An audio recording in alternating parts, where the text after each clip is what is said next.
Bonjour à tous, nous sommes ici à Pomerol, en terre de Pomerol, appellation ô combien célèbre qui produit des vins extraordinaires à Bordeaux. Donc on est à Bordeaux, côté Libournais, parce que pas loin de la ville de Libourne. Cépage principal de l'appellation, le Merlot. On trouve souvent en assemblage ou un petit peu de Cabernet Franc pour apporter un petit peu de fraîcheur, mais c'est le cépage de l'appellation, c'est le Merlot. Le Merlot qui, à Pomerol, sur les terroirs argileux, est quelque part un petit peu plus mûr, donc un petit peu plus rond, un petit peu plus suave peut-être que les vins de Saint-Émilion. Donc je dis ça, moi je ne suis ni à Saint-Émilion ni à Pomerol, donc je peux le dire.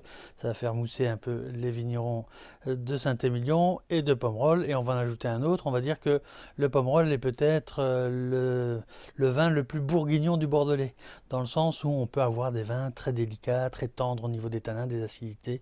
Donc c'est dans ce sens-là que je le dis, donc je veux vexer personne. Alors, au niveau de la robe, on a une belle robe, moyennement soutenue à soutenue, un rien évolué. Si on regarde sur les bords du disque, on voit qu'on a des reflets bruns, que le bord du disque se dépouille un petit peu. Donc signe d'évolution dans les vins rouges, comme vous le savez.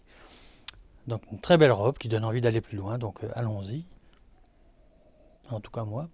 Donc au niveau du nez, on a déjà les signes de l'évolution qui sont là. On a des notes un tout petit peu champignons, presque un petit peu truffées. On a cette finesse de fruits sur des touches un petit peu cassis, très légères, très très fin, avec un beau support boisé. On détecte des notes de bois de cèdre, presque un petit peu de tabac. C'est vraiment d'une toute belle finesse au nez déjà. Alors on le travaille un petit peu, parce que ça c'était le premier nez. Et, oui, et quand on travaille un peu, on reste sur la même tonalité aromatique de façon un peu plus marquée sur les notes un peu champignons, un peu tabac. Je trouve ça vraiment tout beau, c'est vraiment très très fin.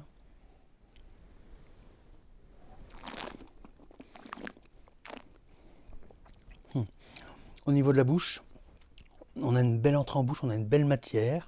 Il y a un peu d'acidité qu'on perçoit sur les côtés de la langue, des tanins qu'on perçoit aussi sur les gencives, sur les joues, mais pas des tanins trop durs. Moi, je me dis en tant que sommelier que au niveau de l'accord, ça sera bien utile. Je vais expliquer pourquoi. Quand on travaille la rétro-olfaction, on reste dans cette tonalité aromatique, quoi, le côté un peu velouté des beaux Pomerol, ce côté un petit peu champignon, le côté un petit peu fruits noirs. Et alors, je disais au niveau de l'association, on peut aller sur des viandes rouges de gibier moyennement corsées ou d'autres viandes rouges, toujours dans le côté moyennement corsé. Cette structure tannique omniprésente, ça permet de servir ceci en bon accompagnement avec des viandes rouges servies un petit peu rouges. Vous savez, quand les viandes rouges sont servies un peu rouges, ben, quand il y a un peu de tanin, ça se conjugue vraiment très bien, et les tanins sont nécessaires aussi au niveau de l'association. Ces tanins vont se fondre tout au long du vieillissement du vin, et dans quelques années, ben, la suggestion d'accord, on ira sur des viandes peut-être un petit peu plus cuites ou dans des tonalités aromatiques un peu différentes. Voilà, et bien je vous souhaite une belle découverte avec ce grand vin de Pomerol. Dégustez-le pour saisir la nuance des grands vins de ce magnifique terroir, et nous en reparlerons. À votre santé.